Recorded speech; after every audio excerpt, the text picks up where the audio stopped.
Today is Thursday, July 2nd, 2020, and this is your World News Rundown with me, your host, Touring News. If you like the content, you can like, subscribe, and follow on Twitch at twitch.tv/Touring News, or find me on my YouTube here. Vote no on the Earn It Act, says the EFF. This Thursday, the Senate Judiciary Committee is scheduled to debate and vote on the so-called Earn It Act. It's a law that would allow the government to scan every message sent online in the United States. The Earn It Act creates a 19-person commission that would be dominated by law enforcement agencies, with Attorney General William Barr at the top. This unelected commission will be authorized to make new rules on best practices that internet websites will have to follow. Any internet platform that doesn't comply with this law enforcement wish list will lose the legal protections of Section 230. The new rules that Attorney General Barr creates won't just apply to social media giant or internet companies. Section 230 is what protects owners of small online forums, websites, and blogs with comment sections from being punished for the speech of others. Without Section 230 protections, platform owners and online moderators will have every incentive to over-censor speech, since they could potentially be sued out of existence based on someone else's statements. Billionaires' political spending grew 37-fold in 10 years. United States billionaires gave 37 times as much in political contributions in the last election as they did 10 years earlier, according to a new study focusing on the richest Americans' political giving. During the 2018 election cycle, billionaires gave $611 million, up from $17 million in 2008, according to the report from Americans for Tax Fairness and the Institute for Policy Studies, two self-described progressive research organizations. The study attributes the exponential growth to the 2010 Citizens United Supreme Court decision, which allowed companies and outside groups to make unlimited donations. A blast at the Glencore oil refinery in Cape Town leaves 3 people dead. I apologize for not entirely having my voice yet. It sounds like I have morning voice. At least 3 people died in an explosion at a fire at a South African oil refinery unit owned by Glencore. A number of people are in the hospital after the incident at the Cape Town facility. Also, I would highly recommend people to watch the July 1st edition of the news. It was actually very incredible, the one that we did yesterday, and it covered a lot that probably should be covered again today. But if you wanted to get even more informed as to what was going on this week, view the July 1st, 2020 video. It was around 45 minutes. United States farmers scramble for help as COVID-19 scuttles the immigrant workforce. The novel coronavirus delayed the arrival of seasonal immigrants who normally help harvest U.S. wheat, leaving farmers to depend on high school students, school bus drivers, laid-off oil field workers, and others to run machines that bring the crop. The United States is the world's number 3 exporter of wheat, a crop in high demand during the pandemic. A sustained labor shortage could impact the soy and corn harvests that start in September. Dollar set for the biggest weekly drop in a month before U.S. data. The United States dollar slipped to a 1-week low against its rivals on Thursday as upbeat United States and European economic data sharpened risk appetite, with hopes for a COVID-19 breakthrough also helping sentiment.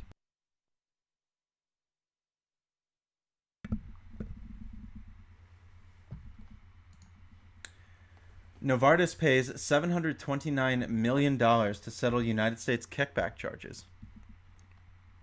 Novartis AG agreed to pay more than $729 million to settle United States government charges it paid illegal kickbacks to doctors and patients to boost drug sales, the U.S. Department of Justice said on Wednesday. The Swiss drug maker will pay $678 million to resolve claims it organized tens of thousands of sham educational events where it lavished doctors with exorbitant fees, expensive dinners, and alcohol to induce them to prescribe its cardiovascular and diabetes drugs more often. It will also pay $51.25 million to resolve charges it funneled money through 3 charitable foundations to cover co-payments of Medicare patients so they would purchase its drugs. Palestinians slash public wages in tax dispute with Israel over the annexation. The Palestinian Authority said on Thursday it will slash the wages of tens of thousands of its employees after its protest action against Israel's annexation plans in the occupied West Bank.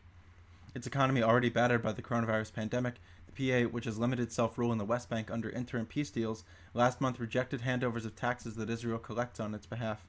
The transfers, about $190 million a month, make up more than half of the Palestinian Authority's budget and stem from duties on imports that reach the West Bank and Gaza via Israeli ports.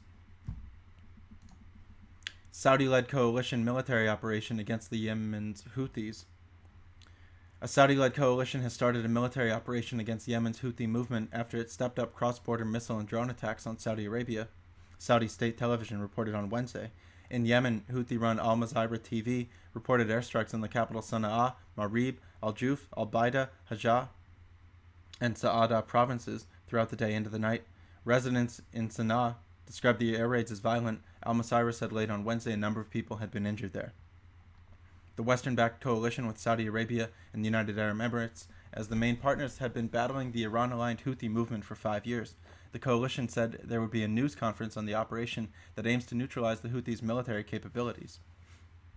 Last week, Houthi fighters fired missiles that reached the Saudi capital Riyadh in the first such assault since a 6-week ceasefire prompted by the novel coronavirus epidemic expired in late May. The coalition said it intercepted the attack. The coalition intervened in Yemen in March 2015 after the Houthis ousted the Saudi-backed government from the capital Sana'a in late 2014. The Houthis say they are fighting a corrupt system. The conflict is largely seen in the region as a proxy war between Saudi Arabia and Iran. Turkey wants the French apology over a Mediterranean warships incident. Foreign Minister Mevlut Cavusoglu said on Thursday Turkey expects France to apologize after an incident between Turkish and French warships in the Mediterranean prompted Paris to request a NATO investigation that was inconclusive. Relations between the NATO members have soured over the Libya conflict. France accused Turkish warships of aggressive behavior after its warship tried to inspect a vessel in June that it suspected was violating a United Nations arms embargo on Libya. China urges coronavirus testing capacity ramp up in preparation for potential outbreaks, as the local government and medical institutes should ramp up and reserve coronavirus testing capacity in preparation for increased demand amid potential outbreaks, national health authorities said on Thursday. Dollar's dominance to slowly melt away over the coming year, a Reuters poll. The dollar's dominance will slowly melt away over the coming year on weakening global demand and a somber U.S. economic outlook, according to a Reuters poll of currency forecasters whose views depend on there being no second coronavirus shock. James Bullard of the St. Louis Federal Reserve warns of financial crisis risks as the virus cases spike in the Financial Times. St. Louis Federal Reserve Bank President James Bullard has warned that a growing number of bankruptcies due to the coronavirus outbreak could lead to a financial crisis, the Financial Times reported. Without more granular risk management on the part of the health policy, we could get a wave of substantial bankruptcies, and that could feed into the financial crisis. He warned of twists and turns in the health crisis and said it's probably prudent to keep our lending facilities in place for now, even though it's true that liquidity has improved dramatically in financial markets. Biden says 600 lawyers will guard against election chicanery.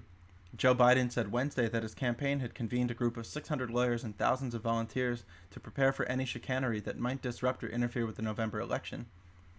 We're continuing to fight any effort to exploit the pandemic for political purposes, support the countless state and local officials working like hell to make voting safe and accessible for citizens, especially the most vulnerable, or call out local rules that don't adequately ensure access to the vote.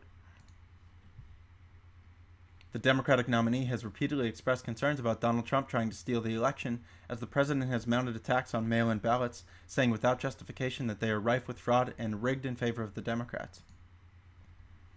COVID-19 is not killing cash. People are hoarding more of it.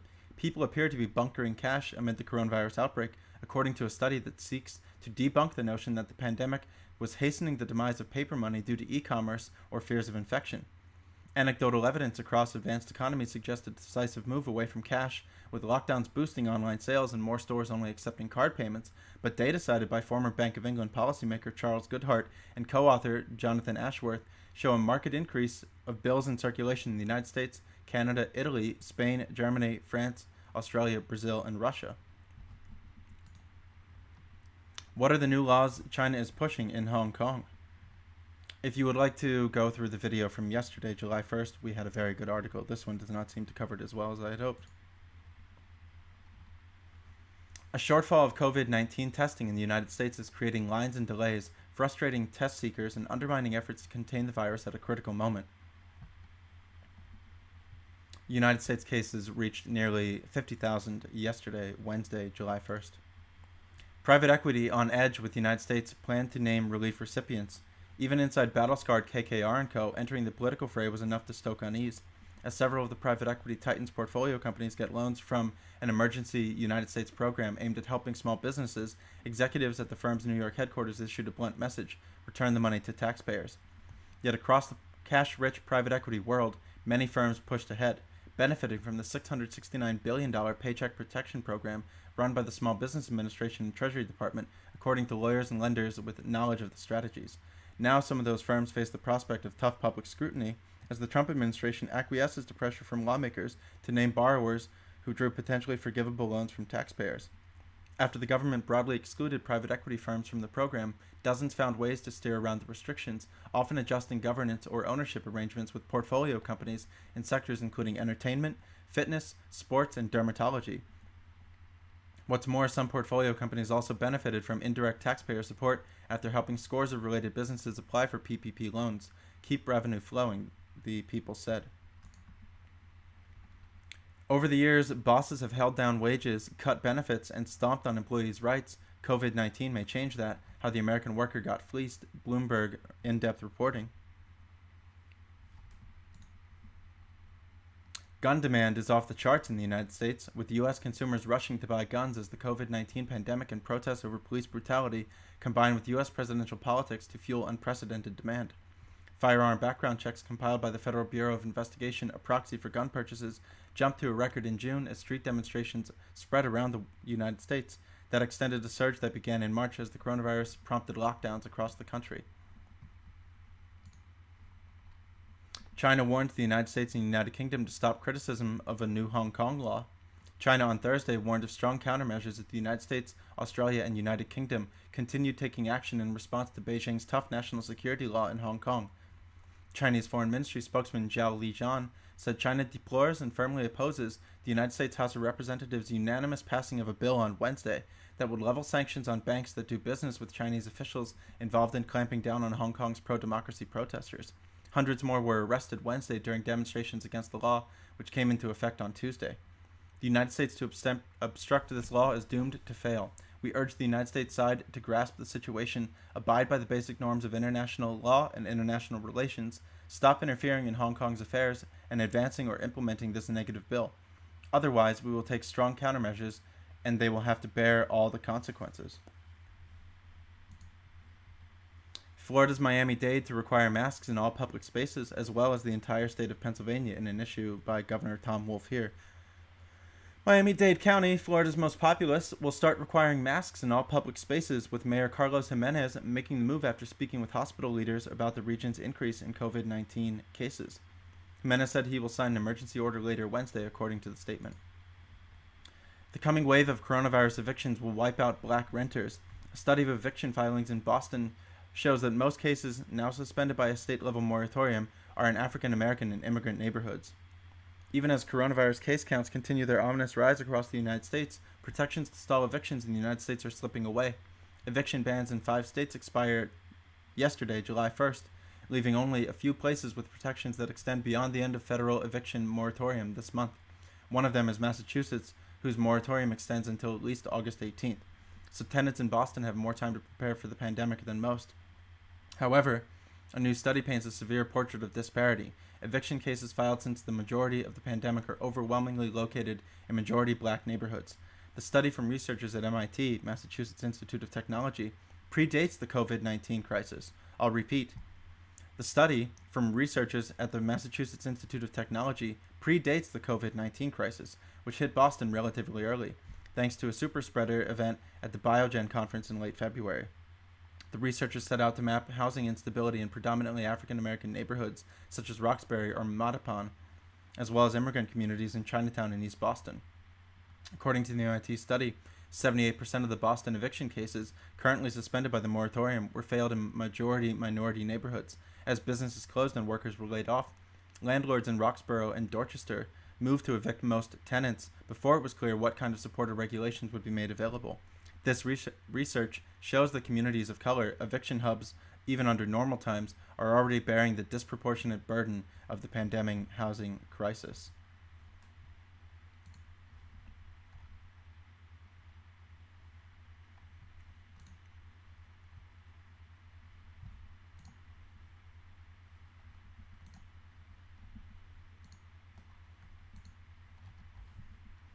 Antitrust enforcers update the approach to vertical mergers. I apologize for the delay. This is what happens when you do live news broadcasting and record it all in one cut.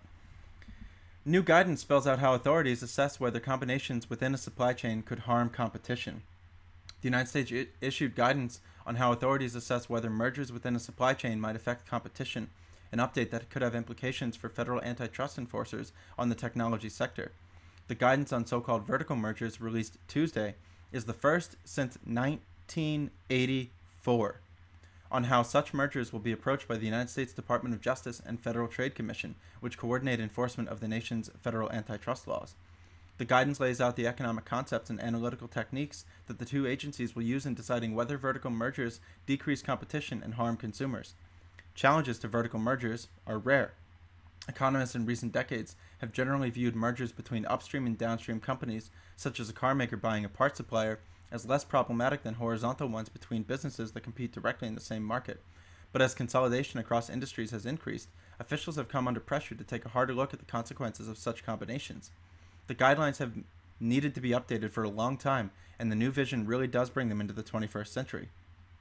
The Justice Department's challenge to AT&T's acquisition of Time Warner in 2017, which was the first fully litigated challenge to a vertical merger in 40 years, has also placed attention on vertical mergers.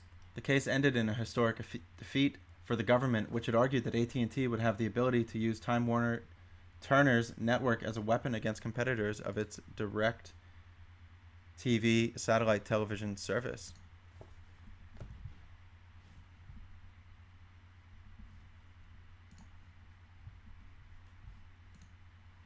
Just one moment. I apologize for this.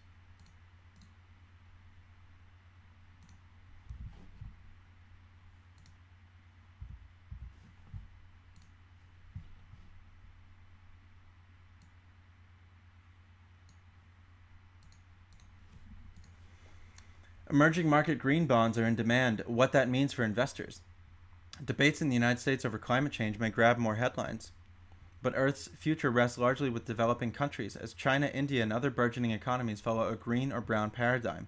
Fixed income investors can influence the outcome.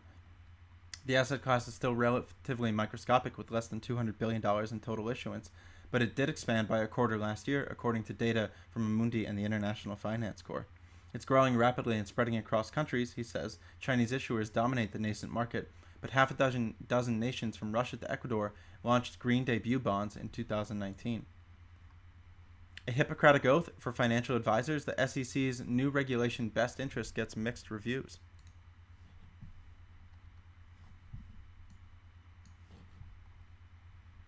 The financial advice industry is often seen as bifurcated between broker-dealers who execute trades for clients on commission basis and registered investment advisors who provide wider sets of financial advice for a fee and who have a fiduciary responsibility to their clients. But Bars, whose company serves 55 households across the country, is neither. He is an investment advisor representative, and he's also an accredited investment fiduciary, a designation that demonstrates he's met certain criteria to act as a fiduciary for clients that is in their best interests. For anyone who thinks the business of buying financial advice ought to be easier to understand, industry advisors are not very hopeful. Regulation Best Interest, which was developed as a successor to the fiduciary rule proposed by the Obama administration's Department of Labor, has an innocuous name, but industry observers say it's confusing, scattershot, and designed to protect the industry. The standard does not do enough to strengthen the regulatory obligations of broker-dealers or investment advisors. It doesn't do enough to assist investors in making informed decisions between broker-dealers and investment advisors. Everything it set out to do, it has failed, and that is precisely because the SEC chose to prioritize not disrupting the broker-dealer business model over protecting investors, said Barbara Roper, Director of Investor Protection for the Consumer Federation of America. Hong Kong police quickly enforced China's security laws as thousands protests. Authorities moved to stifle dissent as city sees the biggest demonstrations in months. Thousands of protesters, unbowed by a sweeping new national security law imposed by China, staged the largest show of defiance in Hong Kong this year, with some risking heavy prison terms to chant slogans of liberation and demand independence. Hundreds of Hong Kong police officers moved in swiftly to quash dissent and implement the law, which gives Beijing much greater powers to police the city and punish those accused of subversion and supporting separatism.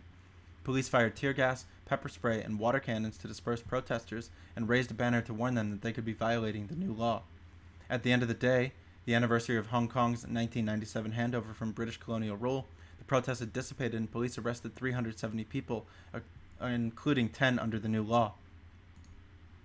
Boris Johnson offers millions in Hong Kong a chance to emigrate to the United Kingdom. Britain says new Chinese security law in its former colony breaches the bilateral treaty. British Prime Minister Boris Johnson condemned China's decision to enforce a new national security law in Hong Kong. It constitutes a clear and serious breach of an agreement between the two countries that aimed to ensure Hong Kong remain largely autonomous from Beijing until 2047. The Prime Minister said the United Kingdom will move to change immigration rules for holders of British national overseas passports, for which around 3 million Hong Kong residents are eligible, allowing holders to stay and work in the United Kingdom for 5 years and follow a route to British citizenship. Russians vote for overhaul that could keep Putin in power until 2036.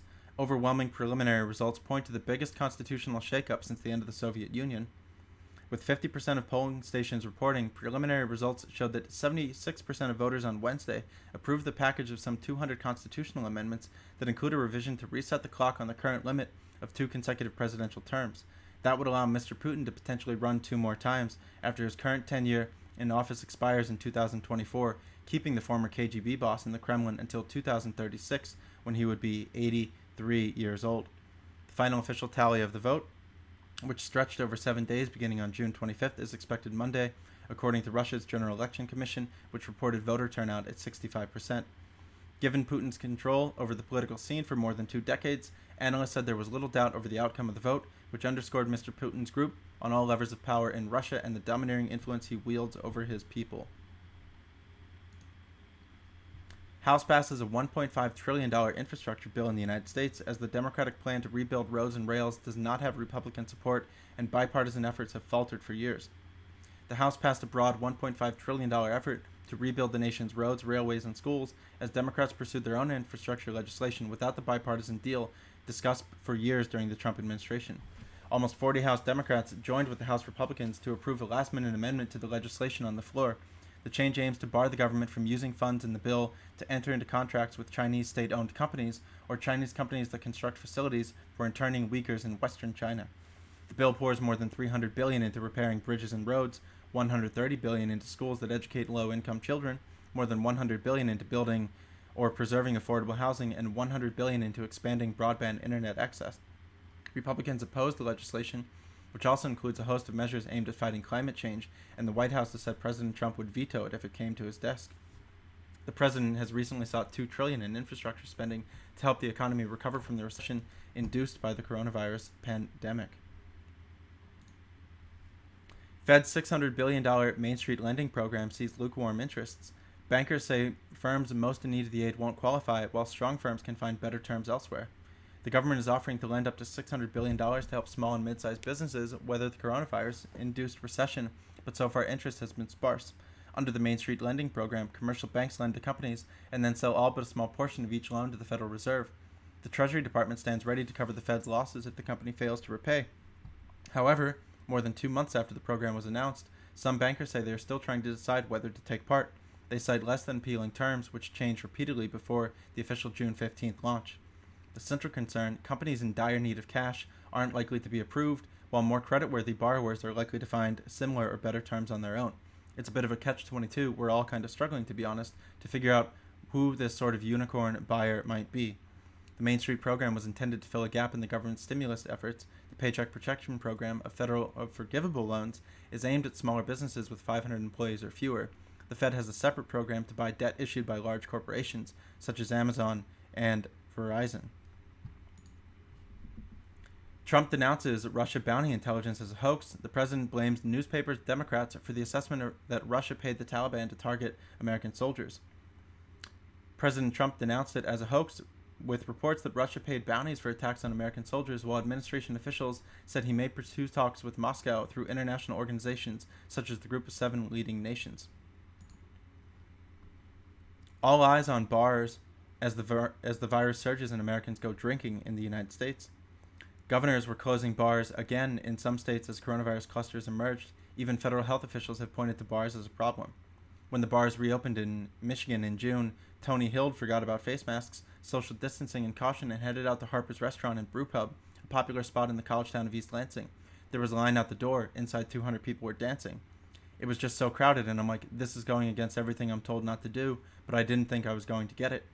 As people eager for a night out fled back into public after months of confinement, public health experts say that college town bars and nightclubs and corner taverns are becoming dangerous new hotspots for the coronavirus, seeding infections in thousands of mostly young adults and adding to surging cases nationwide. In the COVID-19 economy, you can have a kid or a job, you can't have both. Our struggle is not an emotional concern. We are not burned out. We are being crushed by an economy that has bafflingly declared working parents inessential.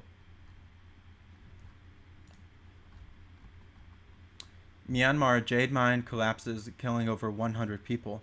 Scores of miners remained missing after a huge pile of muddy waste collapsed into an open pit in northern Myanmar, triggering a tsunami, an official said. At least 113 miners were killed on Thursday, and scores remained missing in northern Myanmar after a huge pile of muddy waste at a jade mine collapsed into an open pit, triggering a deadly wave. The disaster occurred after a heavy rainstorm in Hapakant Township in Kachin State, where miners labor in notoriously hazardous conditions to produce jade worth billions of dollars. The death toll, which is expected to rise, was confirmed by U Tin So, the region's Minister of Parliament. The pile of mine waste, known as tailings, was more than 250 feet high when it collapsed into an open pit mine where a lake had formed from recent rains, unleashing a tsunami. The wave overtook many of the miners, who drowned in muddy water.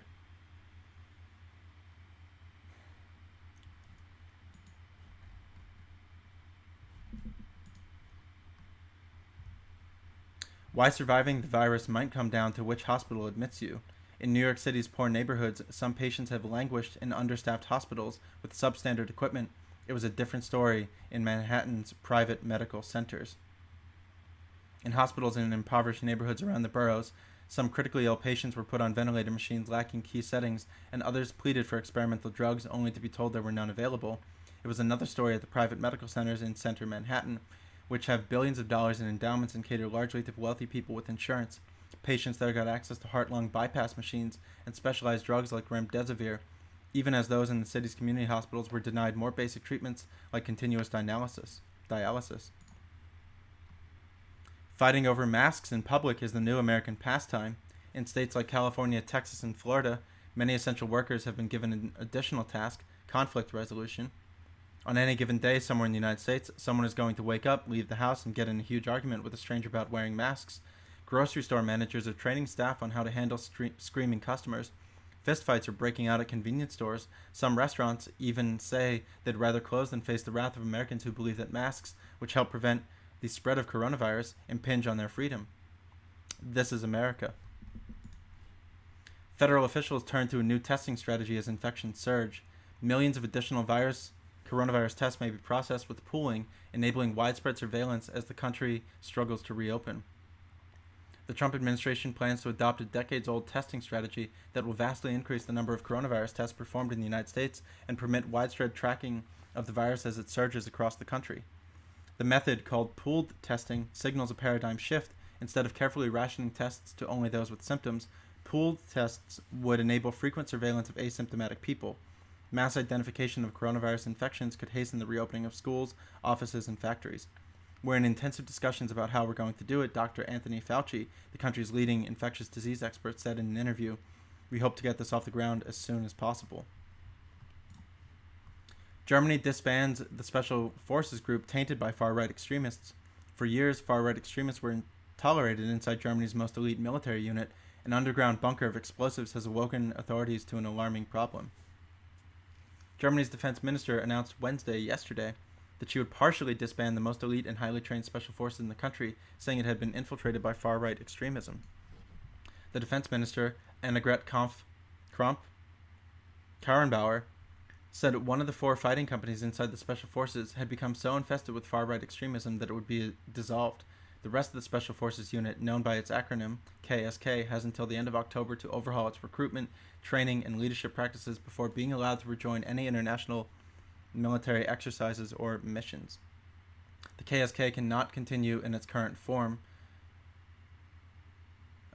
Miss Kramp Karrenbauer told a news conference describing an unhealthy elitism and toxic leadership inside the unit, which she added had developed and promoted extremist tendencies. The announcement came 6 weeks after investigators discovered a trove of Nazi memorabilia and an extensive arsenal of stolen ammunition and explosives on the property of a sergeant major who had served in the KSK since 2001. Hong Kong's new weapon against protesters, a purple warning flag. The police have long used color-coded banners to warn demonstrators, but the wording on the new flag was a stark reminder of the drastic changes. This is a police warning. You are displaying flags or banners, chanting slogans, or conducting yourselves with an intent such as secession or subversion, which may constitute offenses under the HKSAR national security law. You may be arrested and prosecuted. Just hours after China imposed its tough new national security law in Hong Kong, the city's police force deployed a new weapon in the running battle, the purple flag, warning demonstrators that shouting certain slogans or carrying banners could now bring criminal charges. China's software stalked Uyghurs earlier and more widely, researchers learn. A new report revealed a broad campaign that targeted Muslims in China and their diaspora in other countries beginning as early as 2013. Before the Chinese police hung high-powered surveillance cameras and locked up ethnic minorities by the hundreds of thousands in China's western region of Xinjiang, China's hackers went to work building malware, researchers say. The Chinese hacking campaign, which researchers at Lookout, the San Francisco mobile security firm, said on Wednesday, had begun in earnest as far back as 2013 and continues to this day, was part of a broad but often invisible effort to pull in data from the devices that people know best, their smartphones. Lookout found links between 8 types of malicious software, some previously known and others not, that show how groups connected to China's government hacked into Android phones used by Xinjiang's largely Muslim Uyghur population on a scale far larger than had been realized. The timeline suggests the hacking campaign was an early cornerstone in China's Uyghur surveillance efforts that would later extend into collecting blood samples, voice prints, facial scans, and other personal data to transform Xinjiang into a virtual police state. It shows the lengths to which China's minders are determined to follow Uyghurs as they fled China for as many as 15 other countries. The tools the hackers assembled hid in special keyboards used by Uyghurs and designed themselves as commonly used apps and third-party websites. Some could remotely turn on a phone's microphone, record calls or export photos, phone locations, and conversations on chat apps. Others were embedded in apps that hosted Uyghur language news, Uyghur-targeted beauty tips, religious texts like the Quran, and details of the latest Muslim cleric arrests. Wherever China's Uyghurs are going, however far they go, whether it was Turkey, Indonesia, or Syria, the malware followed them there, said Apurva Kumar, a threat intelligence engineer at Lookout who helped unravel the campaign. It was like watching a predator stalk its prey throughout the world.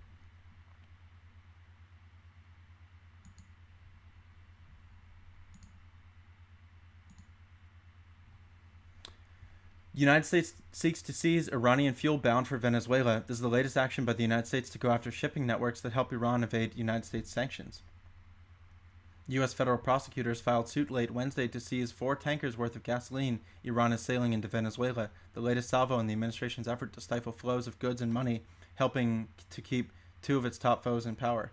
By filing a civil forfeiture complaint, United States prosecutors aim to not only prevent delivery of the Iranian fuel to Venezuela, which began the journey last month, but also deprive Tehran of the revenues from the cargo and deter future shipments. The action is the latest in a series of moves the United States has taken against Iran and its ally Venezuela as part of a broad operation to pressure the governments in Tehran and Caracas to meet United States demands. Coronavirus surge strains municipal bond market, but investors still pile in. Despite pressure on state and local governments from lost tax revenue, investors are drawn by yield and relative safety.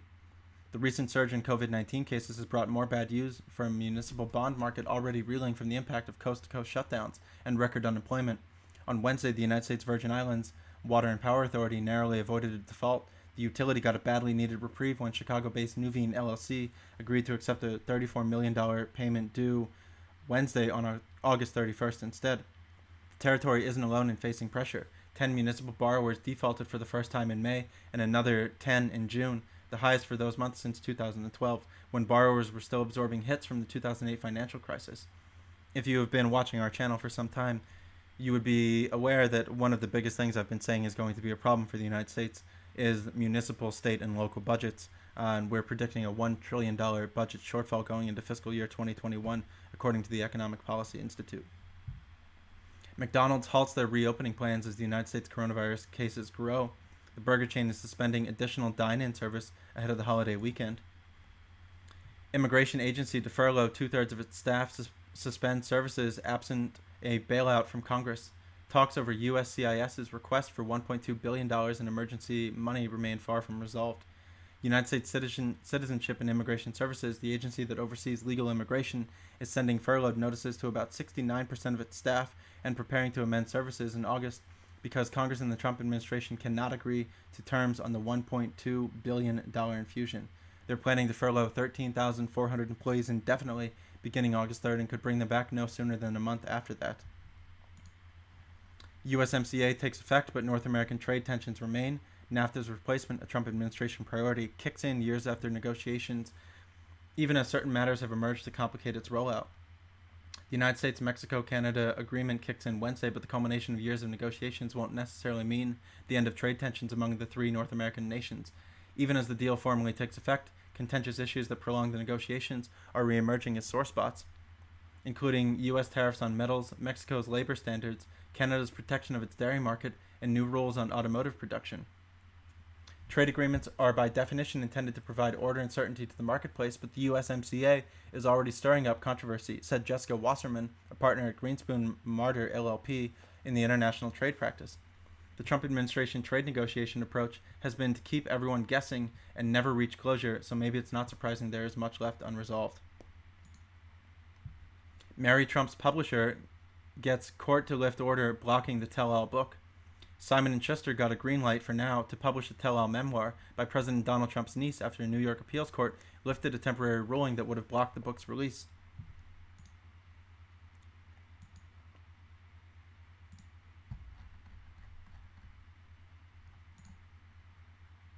Young Americans are partying hard and spreading COVID-19 quickly.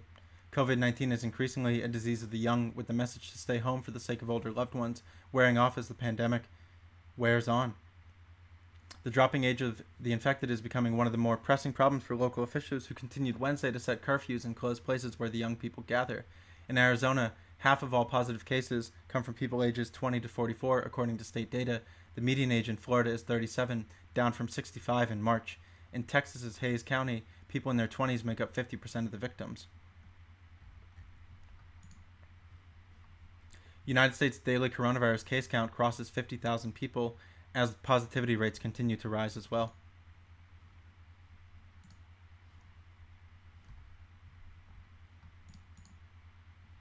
Police clear Seattle's protest autonomous zone. The so-called Capitol Hill organized protest area was taken over by protesters after the death of George Floyd in Minneapolis. It was the site of at least 4 shootings last month. For weeks, officials in Seattle had been grappling with what to do about a protest zone set up near downtown that became the scene of several shootings and a war of words between city leaders and President Trump. On Wednesday, a resolution took the form of squads of riot police and several pieces of heavy machinery. The police swept through the so-called Capitol Hill organized protest area in the early morning hours with little opposition, pulling aside barricades, arresting protesters, and retaking the police station they had abandoned several weeks earlier. New jobs data is expected to show gains for June, but continuing worries. And the new jobs data should be out by now. It's 8:48 a.m. Sorry that I'm not going to be covering it on this. I don't have it linked up and I haven't read through it. The rocket ship economic recovery is crashing. Real-time data suggests a quick resurgence of business activity is leveling off nationally and reversing in states like Arizona and Texas. I believe they're speaking about the downtrend in consumer spending once again.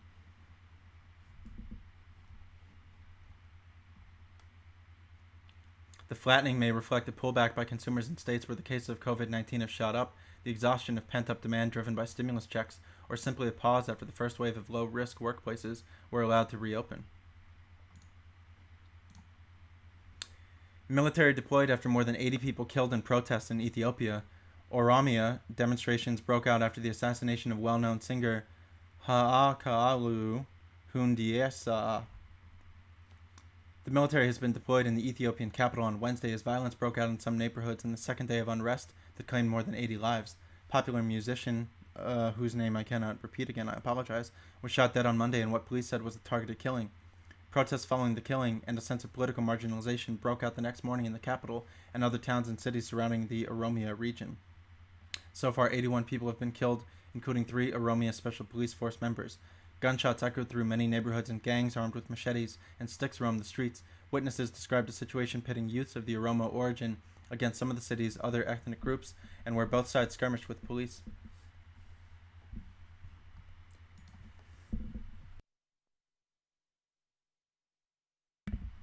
I thought I had to sneeze, I'm sorry. In a review of a prior stated article during today's news broadcast, Saudi-led coalition hits the Houthi-held areas in renewed air raids. Fighter jets belonging to the Saudi-led coalition battling Yemen's Houthi rebels have launched dozens of air raids on several Yemeni provinces. The kingdom announced the start of a new military operation.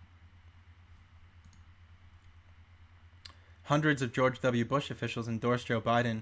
The 43 alumni for Biden Super PAC seeks to unseat Donald Trump, who they say is unfit to lead the United States.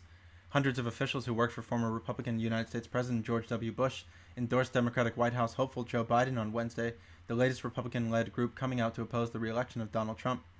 The officials, including cabinet secretaries and other senior people in the Bush administration, have formed a political action committee called 43 Alumni for Biden. United Kingdom court denies Venezuela's Maduro access to gold in the bank vault. The United Kingdom recognizes Guaido as Venezuela's president, a judge says in a case over gold bullion held at the Bank of England. A judge in London has said that the United Kingdom unequivocally recognized opposition leader Juan Guaido as Venezuela's president in a battle over gold bullion at the Bank of England. The case was brought by the Banco Central de Venezuela, asking to release $1 billion in gold reserves to help fund the cash-strapped country's response. The BOE said it was unable to act on instructions because it was caught in the middle of competing claims for the presidency after disputed elections. The Middle East is at a critical threshold of the coronavirus. More than 80% of all deaths in the region were in 5 countries: Egypt, Iran, Iraq, Pakistan, and Saudi Arabia. The Middle East faces a critical threshold among the relaxation of coronavirus measures following a rise in cases in the region, the WHO warned on Wednesday. The global health body confirmed there were more than 1 million cases of COVID-19 disease across the 22 countries of the WHO's Eastern Mediterranean region covers, stretching from Morocco to Pakistan. We're at a critical threshold in our region. More than 80% of all deaths in the region came from Egypt, Iran, Iraq, Pakistan, and Saudi Arabia. The number of cases in June alone is higher than the total number of cases reported during the 4 months following the first reported case in the region on January 29th. I've also long been saying here in our channel and in our live streams that the region that I was most worried about was Middle East or Africa as well, but very much getting through the Middle East, Yemen, Syria, getting into India, and so forth. Delhi opens a makeshift 10,000-person bed hospital amid coronavirus surge. The city of 25 million has emerged as India's biggest COVID-19 hotspot with 2,742 deaths and 87,000 cases.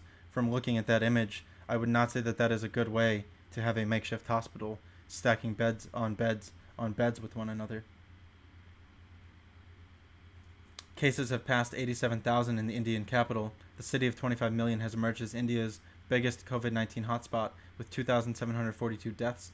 The number of infections in India passed 500,000 this weekend, with more than 17,000 deaths now recorded.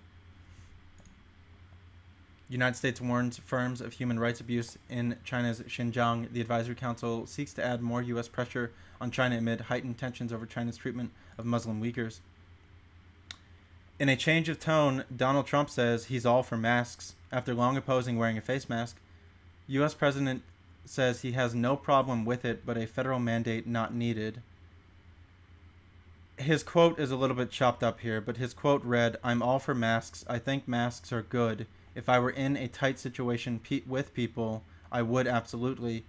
However, if you look at the interview, I think that there is a lot of hesitation in the delivery from his statement, and I would encourage you to look up the statement that he delivered to, I believe it was Fox Business, and make your own analysis for yourself. San Quentin sees 600 new coronavirus cases in 5 days. California jails have seen dramatic increases, prompting 10,000 people to sign a petition calling for prison releases. The spike at San Quentin more than doubled the COVID-19 cases at the prison to more than 1,100. Hate speech boycott: over 400 brands to pull ads from Facebook. U.S. rights groups have enlisted multinationals like Coca-Cola and Starbucks to pressure Facebook to block hate speech. Advertisements for more than 400 brands, including Coke and Starbucks, are due to vanish from Facebook on Wednesday, yesterday, after the failure of last-ditch efforts to stop a boycott over hate speech on the site.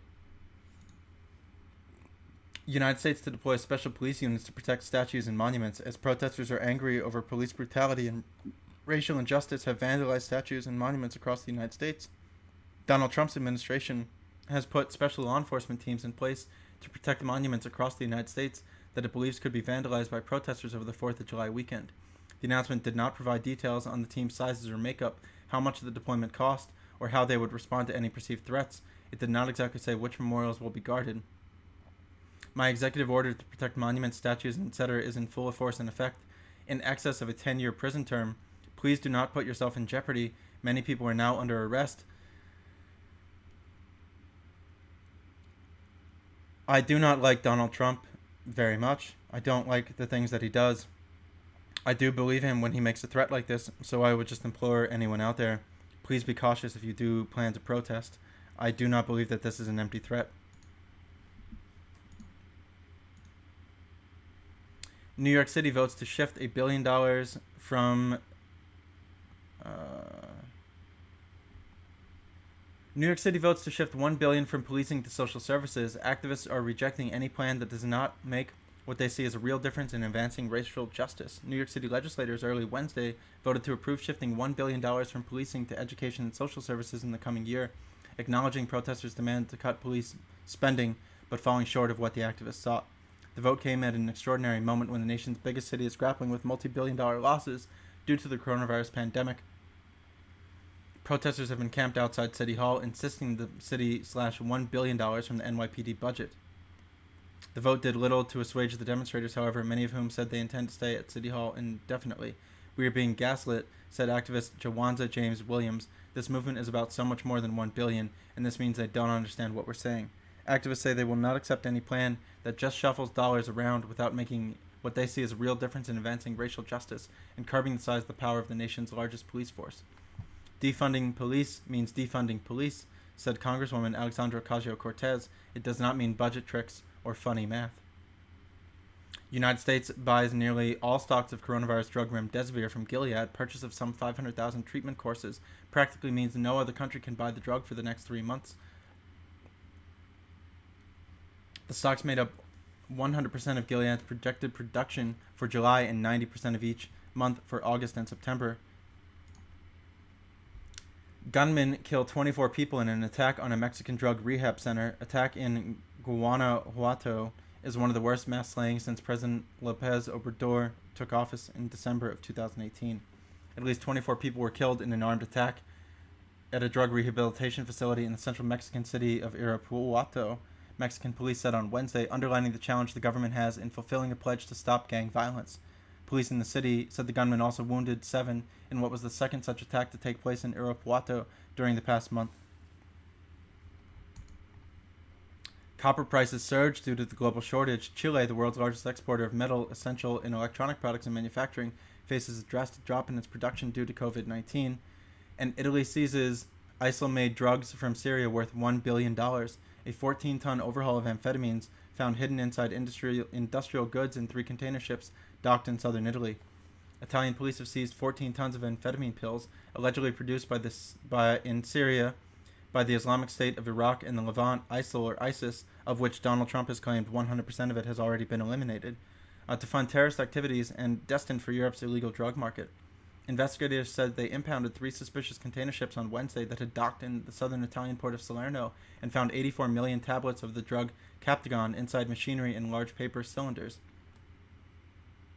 These drugs were worth about 1 billion euros, and they were intended to finance terrorism. This is bringing us to the end of today's World News program on July 2nd, 2020. I was your host, Touring News. You can find me at twitch.tv/Touring News, on Twitter at Touring News 1, or here on the YouTube channel. I would kindly ask if you could like, comment, and subscribe down below. It really does help. Thank you very much. Have a wonderful